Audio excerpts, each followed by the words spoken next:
guys, this is lukegtv and I am Luke G. I'm gonna do a short video just because I'm doing it on my dad's phone right now. How I lost my phone and all my laptops. That'll probably be another video in the future, but we're gonna just cut it short because I'm using my pop's phone. He's got to go in like 10 minutes, so bear with me if this is a low quality video. So, all right, today's video is going to be about the pros and cons of Suboxone versus Methadone. I've been on both of these substances numerous times, especially in the last 5 years. First time being I was on Suboxone around 2012. I was a young opiate addict, still somewhat sheltered from the world, went to the clinic. I think my dad brought me there, looked around, and I was like, wow, this looks like The Walking Dead. The people walking into the clinic, they look like they may be on their last leg. That's also what I thought, and that's also what my dad thought. My dad's like, what am I bringing you into? So here's the thing about methadone. Depends on, it varies from state to state. But the one worst part about methadone is having to go to the clinic every day. And not only having to go there, but the people that you run into at the clinic. I've been to certain clinics where the freaking parking lot looks like a chaotic mess. And it is also just a swap meet a swap meet drug deal benzo fest. You see old ladies in the parking lot selling their benzos and, people smoking crack and this and that, and it can be chaotic. So that's one negative aspect to it. Another negative aspect to it is if you decide to come off of it cold turkey, the withdrawals are insane. When I came off methadone cold turkey, my withdrawals lasted about a month and a half of severe withdrawals, and then I'd say in total about 3 months of withdrawals. So that's the bad part. The good things about methadone are, for me at least, and I'm speaking from my experience, it definitely helps the cravings a lot more than Suboxone does for me.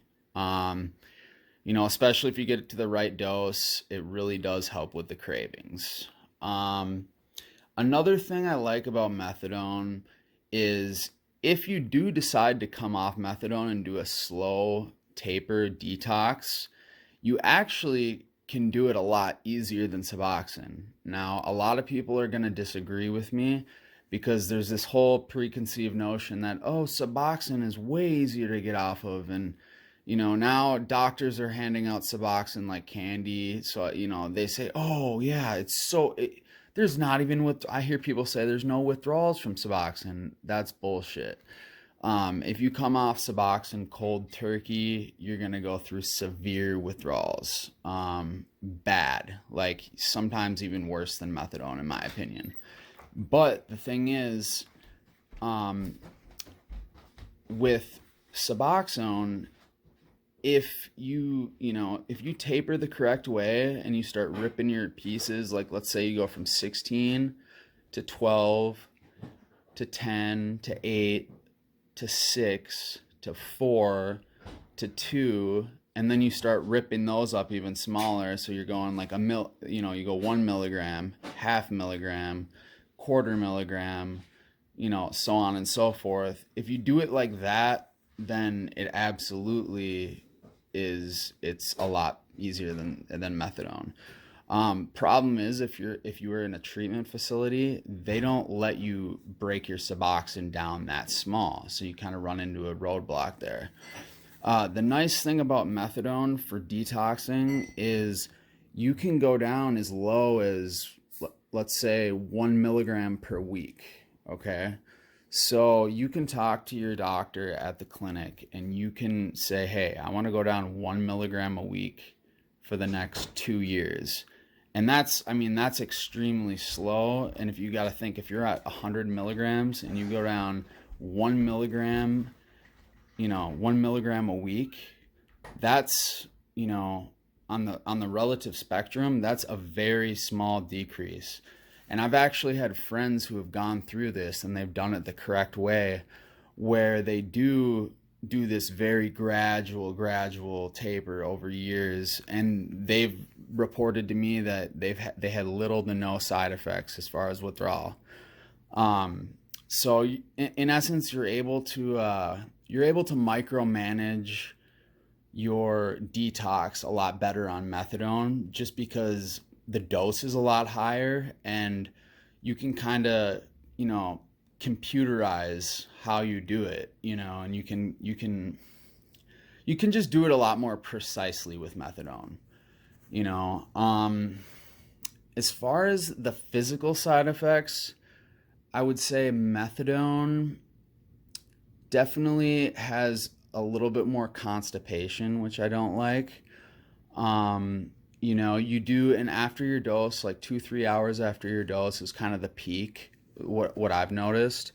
And you do kind of catch a little bit of a sleepy feeling. Some people call it nodding. You do nod out a little bit, but contrary to popular belief, it's not that you're getting high, unless you just had no tolerance before. But I had a high opiate tolerance before I got on. It's more of just a sleepy feeling, to be honest with you. But yeah, like I said before, for me, methadone helps with the cravings a lot more. It's a full, complete, true opiate, whereas Suboxone is a partial antagonist, partial agonist. So Suboxone only covers a certain part of your opioid receptors. And with my experience with Suboxone, it always happens the same. I get on it in the beginning and it's great. No complaints there.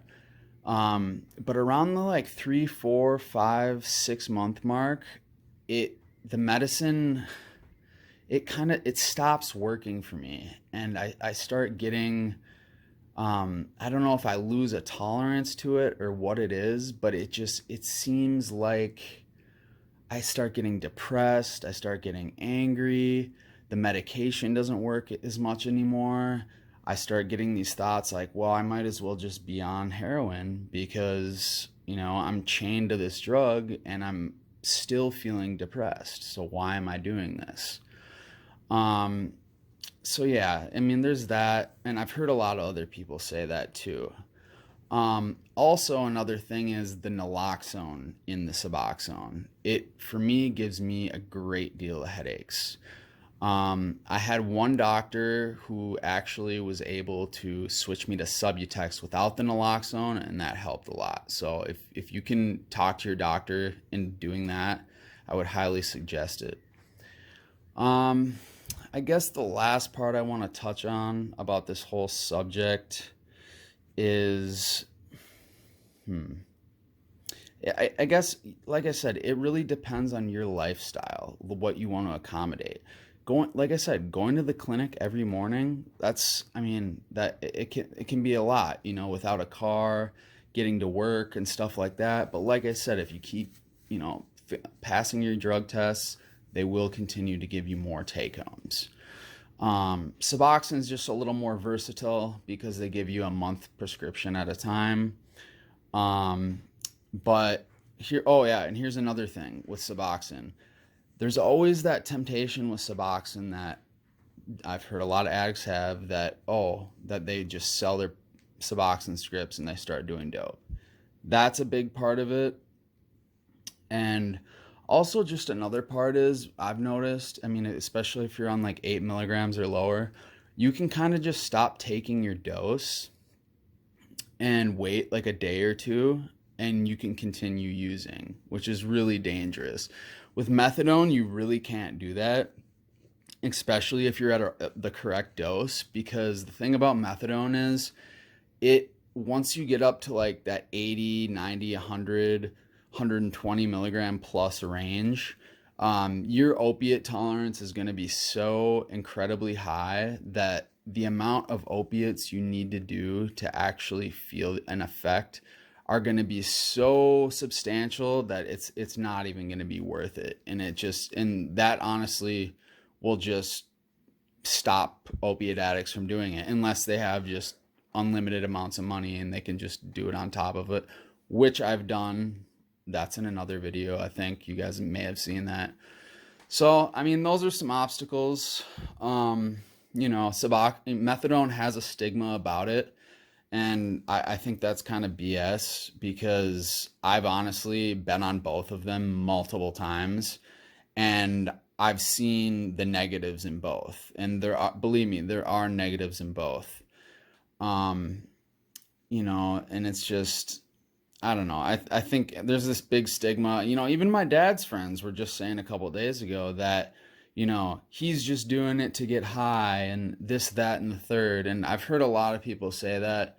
And that's just out of ignorance because, you know, most of the time you hear people saying that, they aren't even opiate addicts to begin with. So they've never went through it. So they have no idea what they're talking about.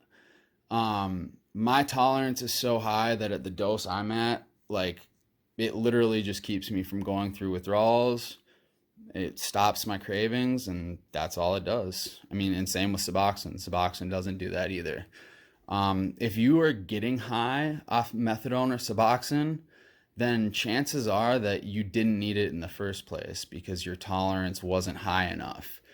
These maintenance drugs are for severe opiate addicts. They are not for people who went through a little phase for a couple weeks and did it and now they want to get off. That's not what Suboxone and methadone are for. They're for reoccurring opiate addicts that keep relapsing, and they're just chronic relapsers. They've been doing it for years and they can't stop. That's what they are intended for. They're not for, you know, some kid who just started doing it like a year ago or a couple months ago. That's not what it's for. This is for the severe of the severe. So you guys, please think twice before you get on these substances, because I will tell you, coming off of them, you will go through withdrawals for months and months and months, because the half-lives are incredibly long. So this is a little short video I did tonight. I'll probably remake one and do a better one in the future, but like I said, I'm kind of limited. I had to use my dad's phone. So yeah, you guys, just like, comment, and subscribe my video. Donate to the channel if you can. And I'll be trying to pump out some new content as soon as possible. Thanks for the patience.